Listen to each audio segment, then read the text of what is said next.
काम की जगह पर आपको टारगेट किया जाता है? क्या आपके कोर वर्कर्स आपको लेकर बहुत ही जेलस, इनसिक्योर फील करते हैं?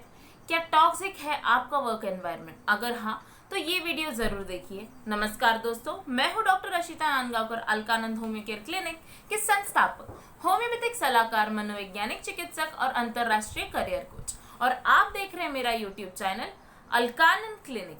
आज हम बात करने वाले हैं कि कैसे हम जेलस, इनसिक्योर और टॉक्सिक कोवर्कर्स के साथ डील कर सकते हैं और कैसे हमें उनसे बचना है, कैसे रिस्पॉन्ड करना है और कैसे उसे ओवरकम करना है। तो मेरे साथ अंत तक बने रहिए और अगर आपने मेरा चैनल सब्सक्राइब न किया हो तो नोटिफिकेशन ऑन कीजिए और अभी सब्सक्राइब कीजिए। जेलेसी से कैसे डील करना है ये जानने से पहले हमें जानना जरूरी है कि ये जेलेसी आती कहाँ से, और इसे समझने के लिए हमें समझना होगा उस कोवर्कर को जो हमें लेके बहुत ही ज़्यादा जेलस और इनसिक्योर है।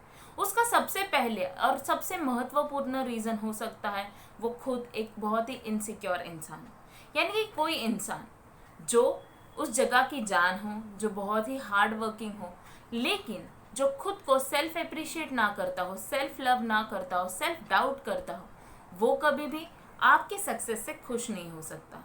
अगर आप उसे समझने की कोशिश करेंगे तो शायद ऐसा हो सकता है कि उसके नज़रों से देखेंगे तो आपने उसकी जगह छीन ली हो।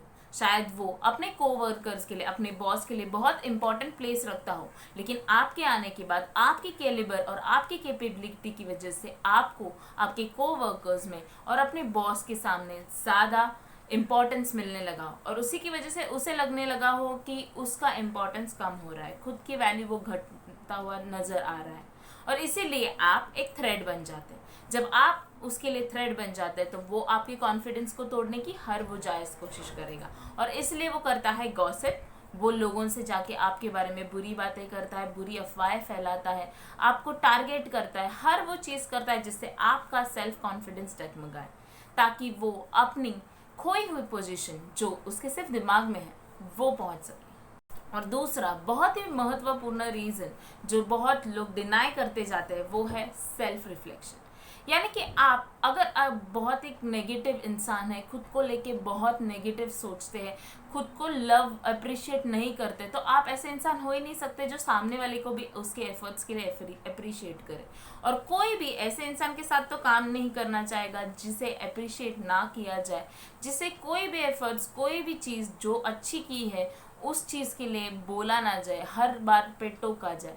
और इसी की वजह से आप नेगेटिविटी रिफ्लेक्ट करते हैं, नेगेटिव वाइब्स देते हैं दूसरे लोगों को और वो लोग आपकी तरफ टारगेटिंग हो जाते हैं। अब इसमें रीज़न आप खुद है, आपका सेल्फ बिलीव है। आपको लगता है आपकी कैपेबिलिटी कम है, लोग आपको टारगेट कर रहे हैं, आप इनसिक्योर फील कर रहे हैं और वो विक्टिम प्ले करके आप अपने आप को ज़्यादा सिक्योर महसूस करते हैं। ये आपके ब्रेन का आपसे खेला हुआ एक गेम है। आपको ऐसे वक्त में क्या करना है? Self affirmations, positive affirmations create करना है जिससे आपके अंदर पॉजिटिविटी हो। अगर आपके अंदर पॉजिटिविटी रिफ्लेक्ट होंगी तो मैं आपको दावा करके कह सकती हूँ कि आपके कोवर्कर्स आपको लेके जो ओपिनियन है वो बदल देंगे। ये बहुत ही डिफ़िकल्ट चीज़ है क्योंकि ये चालू होती है सेल्फ एक्सेप्टेंस के साथ कि हाँ, मैं नेगेटिव फील करता हूँ खुद के बारे में, और ये एक्सेप्ट करना बहुत लोगों के लिए बहुत डिफ़िकल्ट होता है। चलिए, ये हो गए दो महत्वपूर्ण रीज़न जो काम की जगह पे लोगों को आपकी तरफ जेलेसी की भावना दे सकते हैं। अभी जेलेसी एक बहुत ही नेचुरल भावना है। आप इमेजिन कीजिए कि दो लोग एक तरीके का काम कर रहे हैं, दोनों भी बहुत एफर्ट्स डाल रहे हैं, लेकिन एक ही इंसान उसमें से जीत रहा है, एक पोजीशन पे पहुंच रहा है, दूसरा इंसान उसे लेके जेलस ना फील करे, ऐसा तो हो नहीं सकता। बहुत ऑब्वियस हो जाता है बहुत सारे टाइम पे कि हम दूसरे को लेके एनवियस या जेलस फील करने लग जाते हैं।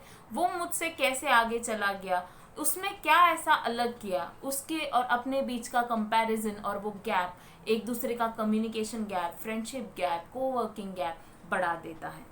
और उसका कारण है हमारा रिजल्ट ओरिएंटेड बिहेवियरल पैटर्न।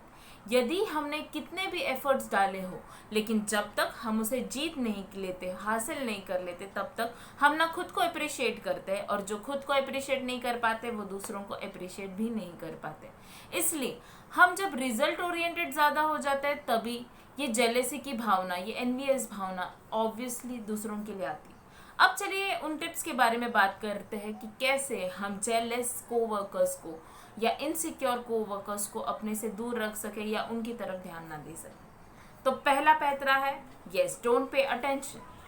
ये सबसे आसान लगता हुआ सबसे डिफिकल्ट तरीका है, क्योंकि जो इंसान आपकी तरफ जेलस फील कर रहा है उसकी एनर्जी अगर आप ट्रांसफॉर्म कर लेते हैं, आप एक्सेप्ट कर लेते हैं, तो खुद लो फील करने लगेंगे। इसलिए सबसे बेहतर तरीका है उसकी तरफ ध्यान ना दें। जैसे आप ध्यान देना बंद करेंगे, आपको उसका टारगेटिंग बोलो या जो भी चीज़ें है वो इफेक्ट करना बंद कर देंगी, तो उसे समझ में आ जाएगा कि इन सब पैतरों का आप पे कोई असर नहीं होने वाला और वो एक्सेप्टेंस की ओर अपने आप बढ़ जाएगा। मैं ये नहीं कह सकती कि शायद वो बदल जाए या नहीं, क्योंकि वो एक बिहेवियरल पैटर्न है, उसे बदलना है या नहीं ये हमें नहीं पता, लेकिन खुद को और खुद के रिस्पॉन्स को हम ज़रूर बदल सकते हैं। दूसरा है बिलीव इन योरसेल्फ। जो लोग आपसे जेलस है वो ज़्यादा से ज़्यादा आपको तोड़ने की कोशिश हमेशा करते रहेंगे। वो चाहेंगे कि आप आपका सेल्फ कॉन्फिडेंस खो दे, किसी तरह से आप अपने आप को सेल्फ डाउट करने लगे और आप कहीं पे तो कम हो जाए और उन्हें एक मौका मिल जाए आपसे आगे जाने का। इसीलिए तो ये पुल डाउन मैकेनिज्म चल रहा होता है, आपके मॉरल्स को डाउन करने के लिए। अपने आप का जो बिलीव है, जो कैपेबिलिटी पे आपका खुद का ट्रस्ट है, वो बनाए रखिए। इससे ही आप आगे जा पाएंगे।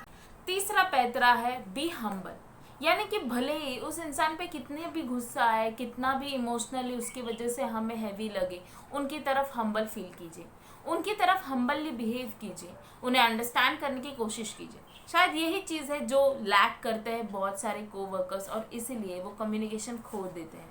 जो इंसान कहीं पे बड़ा है उसे भी ये समझने की ज़रूरत है कि वो आज कहीं पे तो पहुंचा है, वो टेम्पररी है, कल उससे भी आगे बढ़ने वाला कोई और आएगा। और ये चीज़ हमारे दिमाग में होना बहुत इम्पॉर्टेंट है कि everything that we achieve is temporary, change is the only constant thing. कोई भी पावर, कोई भी चीज़ जो हमें आज मिलती है वो टेम्पररी है। जो आज हमारा है वो कल किसी और का हो सकता है, और इसलिए उस पर इतना घमंड ना कीजिए। सबकी तरफ हम्बल रहिए और सबको अंडरस्टैंड करने की कोशिश कीजिए, क्या पता कल आप पे भी वही बीते। चौथा तरीका है try and talk to that person. जाइए उस व्यक्ति से बात कीजिए, उसे समझाइए, उसे कंसोल कीजिए कि मैं समझ सकता हूँ कि वाई यू आर इनसिक्योर, तुम इतने इनसिक्योर क्यों हो मुझे लेकर। बट उसे भी यही बात समझाइए कि this is a temporary power, ये एक टेम्पररी पावर है जिसे आज मेरे पास है कल कोई और आके छीन जाएगा। इसका मतलब ये नहीं है कि हम दोनों कोर वर्कर्स हमारे बीच के डिफरेंसेस को ख़त्म ना करें। कभी भी ये मत सोचिएगा कि आप कोई लेवल पे है तो आपको जाके बात करने की ज़रूरत नहीं है। वो लेवल अप या डाउन कब हो सकती है इसका किसी को अंदाज़ा नहीं रहता। मैं आशा करती हूँ कि आज का ये वीडियो आपके समझ में आया हो और आपके लिए उपयुक्त रहा हो। किसी भी तरह की ऑनलाइन कंसल्टेशंस के लिए, कॉर्पोरेट पैकेजेस के लिए आप मुझे नीचे दिए गए नंबर पे संपर्क कर सकते हैं। मैं अगले हफ्ते फिर मिलूंगी एक नए वीडियो के साथ, एक नए टॉपिक के साथ। मेरे ये मेंटल हेल्थ और वर्क सीरीज पे बने रहने के लिए बहुत बहुत शुक्रिया। इसको लाइक, शेयर और सब्सक्राइब करना ना भूलें। अंत तक देखने के लिए शुक्रिया।